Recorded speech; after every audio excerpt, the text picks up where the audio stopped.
Xin chào các bạn. Như vậy là đến nay chúng ta đã cùng nhau rong ruổi khắp các châu lục và khám phá 9 đất nước khác nhau trong series biểu tượng quốc gia. Và để kỷ niệm tập thứ 10 của series này, chúng mình sẽ dành nó cho một quốc gia vô cùng đặc biệt, đó chính là Việt Nam.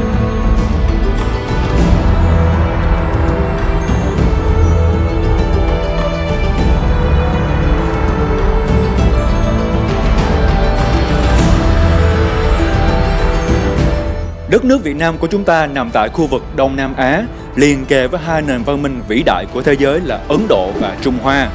Ở buổi đầu lịch sử, ở phía Nam Trung Hoa đã có rất nhiều dân tộc sinh sống bằng nghề nông và sử dụng rất nhiều những chiếc rìu trong quá trình lao động của mình.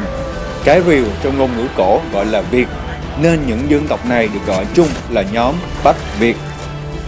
Một trong số những nhóm Bắc Việt đó chính là người Lạc Việt, phân bố tại khu vực đồng bằng sông Hồng, được xem là tổ tiên gần nhất của người Việt Nam hiện đại. Đỉnh cao của nền văn minh Lạc Việt chính là thời kỳ Đông Sơn, vô cùng nổi tiếng với những chiếc trống đồng cực kỳ tinh xảo và đặc sắc, xuất hiện sớm nhất vào khoảng thế kỷ thứ 7 trước công nguyên. Văn minh Lạc Việt tiếp tục phát triển cho đến sự kiện An Dương Vương để mất nước vào tay Triệu Đà năm 179 trước công nguyên, đánh dấu một thời kỳ vô cùng đen tối gọi là nghìn năm Bắc thuộc. Người Việt chỉ giành lại đất nước của mình sau khi vua Ngô Quyền đánh bại quân Nam Hán trên sông Bạch Đằng, mở ra một thời kỳ phong kiến độc lập với các triều đại nhà Đinh, nhà Tiền Lê, nhà Lý, nhà Trần, nhà Hồ, nhà Hậu Lê, nhà Tây Sơn và nhà Nguyễn. Sau khi vị hoàng đế cuối cùng của Việt Nam là Bảo Đại thoái vị, nhà nước Việt Nam hiện đại đã được khai sinh vào ngày 2 tháng 9 năm 1945, sau khi Chủ tịch Hồ Chí Minh đọc bản tuyên ngôn độc lập tại quảng trường Ba Đình, tại thủ đô Hà Nội ngày nay. Hỡi đồng bào cả nước, tất cả mọi người đều sinh ra có quyền bình đẳng.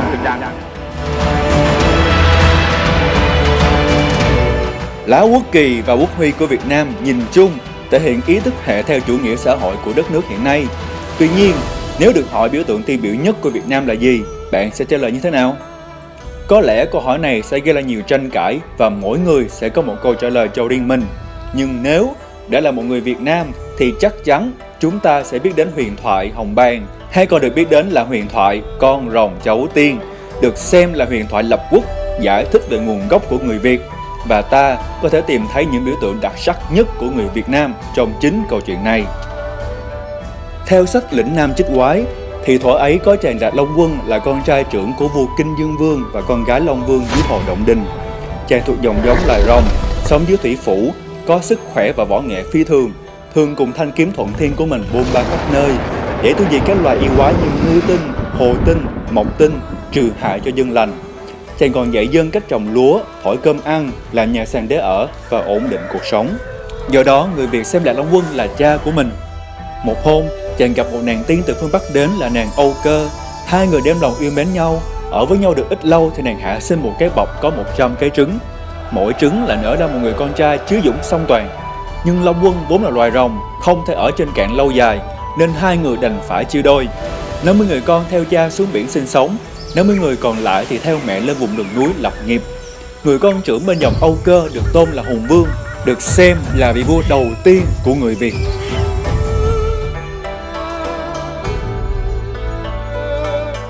Do huyền thoại Hồng Bàng mà người Việt vẫn luôn xem mình là con của Lạc Long Quân và Âu Cơ, là hậu duệ của rồng và tiên.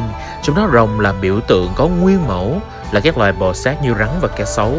Cũng theo sách Lĩnh Nam Chích Quái, thì ngay từ thời vua Hùng trên vùng đất mà người Việt sinh sống, đã có rất nhiều loài cá sấu nên người dân buộc phải xăm hình cá sấu trước khi xuống sông để tránh bị tấn công. Người Hán khi trông thấy loài cá sấu hung dữ ở đất Việt đã gọi nó là con Giao Long, tức là rồng của xứ Giao Chỉ. Hình ảnh những con cá sấu này đã được tìm thấy rất nhiều trên các hiện vật bằng đồng của nền văn minh Đông Sơn. Trải qua hơn 1000 năm bị Trung Hoa đô hộ, hình tượng con Giao Long đã dần phát triển thành con rồng dưới sự ảnh hưởng của văn hóa người Hán. Và cho đến khi nhà Lý xây dựng nền độc lập, vua Lý Công Uẩn mới chính thức chọn con rồng làm biểu tượng quốc gia của nhà nước Đại Việt.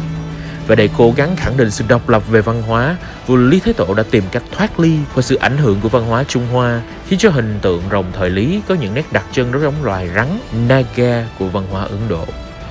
Sự kết hợp hài hòa giữa các yếu tố Hoa và Ấn đã đưa rồng thời Lý trở thành một trong những đồ án đặc sắc nhất trong lịch sử mỹ thuật Việt Nam, khẳng định mạnh mẽ nhân quyền, vương quyền và chủ quyền của nhà nước Đại Việt.